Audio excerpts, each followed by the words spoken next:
Hey guys, welcome back for part 2 of breaking down the Game Informer exclusive gameplay. In the previous video I mostly discussed details exclusive to Svartalfheim, while this time around it will be a general overview of the gameplay. Before we get started, I'm very close to reaching 3,000 subscribers, so if you could take the time to like and subscribe, it would honestly mean the world to me. Let's start with the shields. The two new shields were shown in the reveal trailer back in September of last year. However, we've got a little more information on how they function.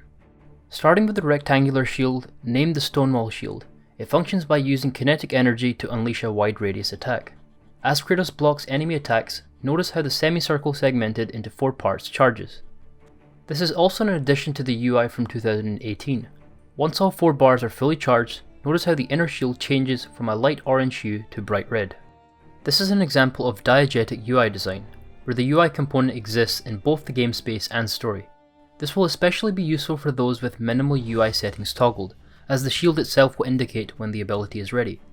But there is a trade-off. As mentioned on the Game Informer post, it reads, "The Stonewall Shield becomes increasingly unstable as it takes damage, opening Kratos up to otherwise ineffective block-breaking blitzes." While the post doesn't explicitly state the trade-off, I interpret this as Kratos either taking damage directly to his health or resetting the ability bar. I believe this to be the case as indicated with another diegetic UI element, just like the shield changing hue.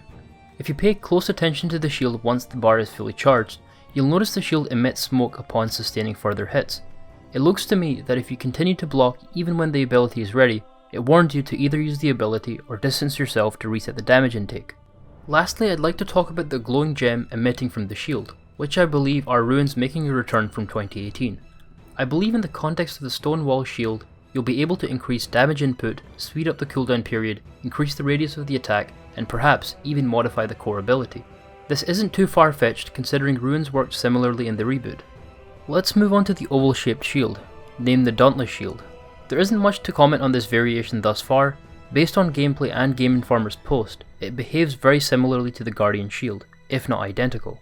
Though I'd like to bring to attention that the shield glows red this time when Kratos can parry, as opposed to just emitting particles in 2018, a little more noticeable in my opinion.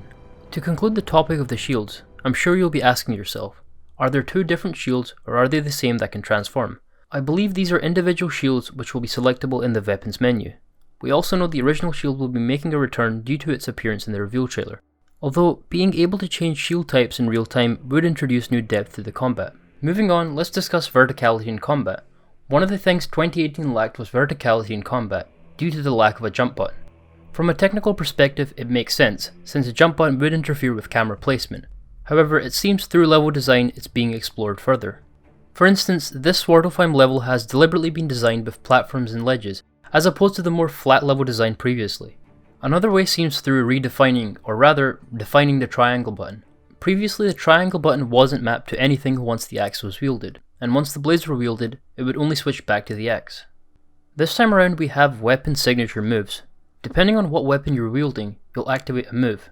Here we can see a vertical axe slam from the ledge, a move also reminiscent from 2018. Also note how the UI displays the triangle button here, which I initially missed. To conclude, there are still a few minor additions worth mentioning, so let's quickly summarize them. Any light blue glowing object will be interactable by a trace. As demonstrated here, a trace clears the path for Kratos and also stuns the enemy in the background, playing not only in the combat but in the environmental design itself now. As for minor UI changes, the non-diegetic UI components, as in components that don't exist in the game story and game space, maintain the same core design with minor changes. This also applies to the spatial button command. These are UI components that exist in the game space but not in the game story. Here it's subtly different when approaching the ledge as an example. Lastly, these enemy types are called Grims, and it looks like Ragnarok will be bloodier judging by this death animation. That about covers part 2 of the breakdown series. Let me know of any thoughts or anything I may have missed in the comments below. Once again, I'm very close to reaching 3,000 subscribers, so if you could sub and leave a like, that would honestly mean a lot to me. As always, thanks for watching, and I hope to see you all soon. Take care.